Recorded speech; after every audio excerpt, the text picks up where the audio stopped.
आवाज कम कर दूंगी। आपको सुप्रीम कोर्ट के कार्य अधिकार शक्ति को हम बतला रहे थे। सुप्रीम कोर्ट के कार्य अधिकार शक्ति, 2-4-5 प्रश्न पूछ रहे हैं, सब लोग जवाब दीजिए, फिर हम लोग आगे बढ़ जाएंगे। बताइएगा कि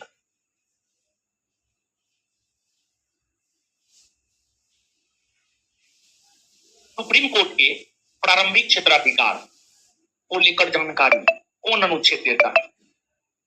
131 देता है।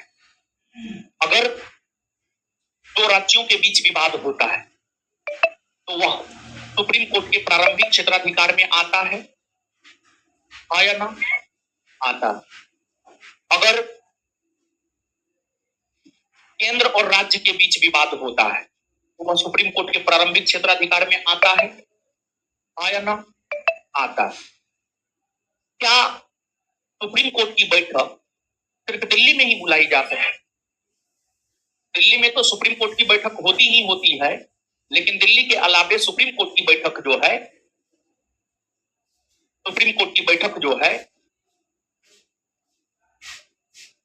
अन्य भारत के किसी भी शहर में आयोजित किया जा सकता है। ऐसा हुआ है? कहां हुआ है? हैदराबाद और श्रीनगर। ये बात आप नोट में नोट डाउन नहीं कर लिए?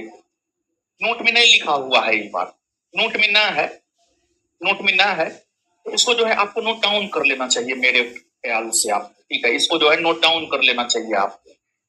यानी आप इस बात को लिखिए कि दिल्ली के अलावे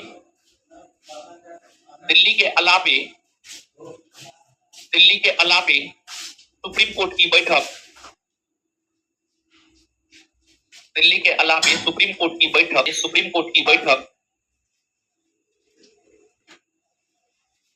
दिल्ली के अलावे सुप्रीम कोर्ट की बैठक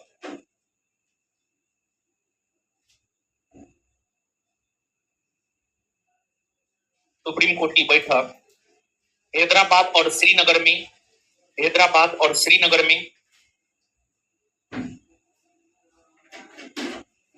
हैदराबाद और श्रीनगर में आयोजित हुई है।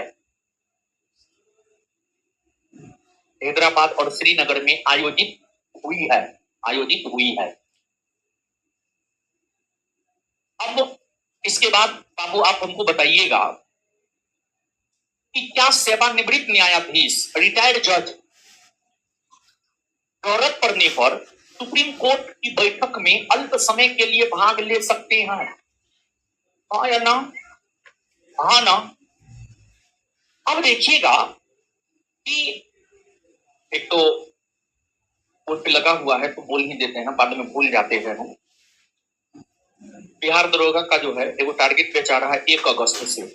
इसका समय है शाम में 4 से 6:30। ऑनलाइन ऑफलाइन दोनों मोड में है। यह बैच सेकेंड ब्रांच पर चलेगा, यानी नहर वाले सेंटर पे चलेगा। टारगेट बैच नाम दिया गया। इसमें क्या करने वाले हैं पता है? नहीं पता है? जैसे आपके बैच में आप गौर किए होंगे, थ्योरेटिकली चीजों को पढ़ाएं, सब्जेक्टिव वे में चीजों को पढ़ाएं और कंसेप्ट को समझाएं, बतलाएं। लेकिन ठीक है, कंसेप्चुअली चीजों को पढ़ना अच्छी बात है, इससे एक नया कंसेप्ट बनता है, लेकिन क्वेश्चन प्रैक्टिस भी जरूरी है। तो आपको इस बैच में ऑब्जेक्टिव करवाया जाएगा। ऑब्जेक्टिव मतलब जैसे आपका जो बैच है इसमें पूरा थ्योरी पे हम लोग जोर देते हैं, पूरा थ्योरेटिकली हर चीज को समझाए हैं, समझाते हैं, आगे समझाएंगे।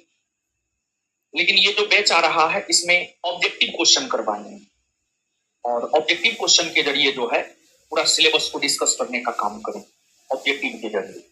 ठीक है, तो ये है मतलब एक प्रकार से क्वेश्चन प्रैक्टिस करवाया जाएगा 15-20 हजार। और फाइनली जो है आपको क्वेश्चन ही एग्जाम में पूछा जाता है, तो क्वेश्चन पे जितना बेहतर पकड़ आपका हो सकता है उतना आपके रिजल्ट के चांस जो है बढ़ते हैं। तो ऐसे आपके बैच में ऑब्जेक्टिव का तो वीडियो अपलोड हुआ ही है, चाहे पॉलिटी का ऑब्जेक्टिव का वीडियो हो, या फिर बायोलॉजी का ऑब्जेक्टिव का वीडियो हो, या केमिस्ट्री का ऑब्जेक्टिव का वीडियो हो, या इकोनॉमिक्स के ऑब्जेक्टिव का वीडियो हो, या हिस्ट्री के ऑब्जेक्टिव का वीडियो हो, या ज्योग्राफी के ऑब्जेक्टिव का वीडियो हो। और ज्योग्राफी का ऑब्जेक्टिव तो आपके बैच में करवाया भी जा रहा है।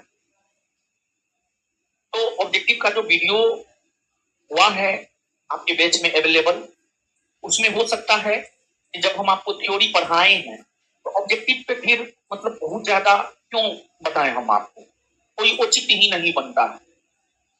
लेकिन ये तो बैच है, बैच में ऑब्जेक्टिव करवाएंगे, तो यहाँ पर तो हर एक क्वेश्चन को अच्छे से एक्सप्लेन करना होगा।